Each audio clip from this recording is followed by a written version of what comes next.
Lisaks pimedatele mõeldud ekraanilugejale VoiceOver on iPhone'is lisa ligipääsetavuse funktsioone veelgi. Näiteks vaegnägijatele mõeldud luubi rakendus ehk Magnifier, mis võimaldab sul telefoni kaamerast tulevat pilti suurendada, selle kontrastsust muuta, lisada sellele erinevaid värvifiltreid ning pilti seisma panna, et see pilt oleks paremini loetav. Vaatamegi nüüd luubi funktsioone ning seda, kuidas seda äppi kasutatakse. Kõigepealt tuleb meil aga luup käima panna ja selleks tuleb meil telefonis avada seaded ehk settings rakendus. Nii, olen jõudnud seadetesse ning otsin siit üles nüüd valiku ligipääsetavus ehk accessibility. Ning siin tuleb meil kerida täitsa viimase valikuni. Accessibility shortcut. Ja siin tuleb meil valida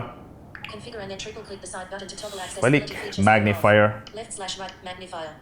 Teeme selle aktiivseks ja nüüd saame minna tagasi koduekraanile. Nüüd võtame külje pealt nuppu 3 korda.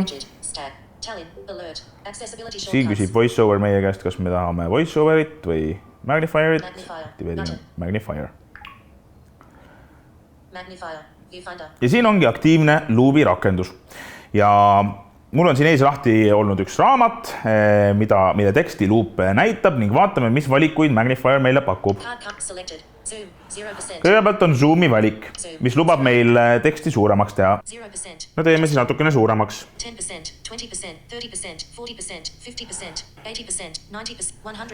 No näeme, et päris suureks läheb kiri.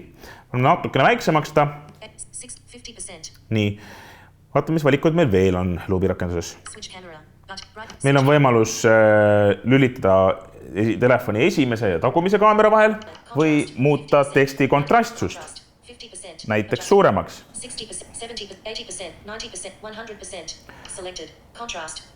Lisaks kontrastsusele saan ma valida erinevaid filtreid, mis värvi tekst paistab.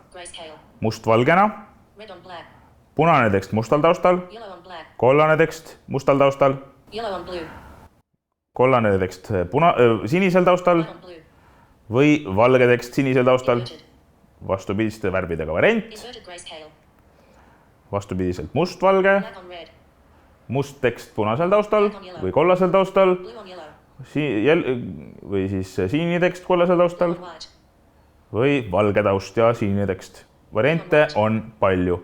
Lisaks on võimalik panna pilt seisma, et telefoni liigutades ei liiguks kaamerast nähtav pilt. Kui näiteks vaatad mõnda purki või mingit eset, mis sul käes on, teises käes, ei pea seda pidevalt käes hoidma. Saad nii-öelda pildi teha ja siis rahulikult oma luubist vaadata, mis seal peal kirjas on.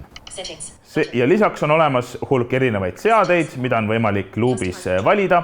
Seega on sinu võimalus nüüd uurida neid erinevaid variante ning leida endale sobivaim võimalus luubi kohandamiseks nii, et tema sulle kõige mugavamalt teksti ja muud informatsiooni näitaks. Selline see luubi rakendus ongi.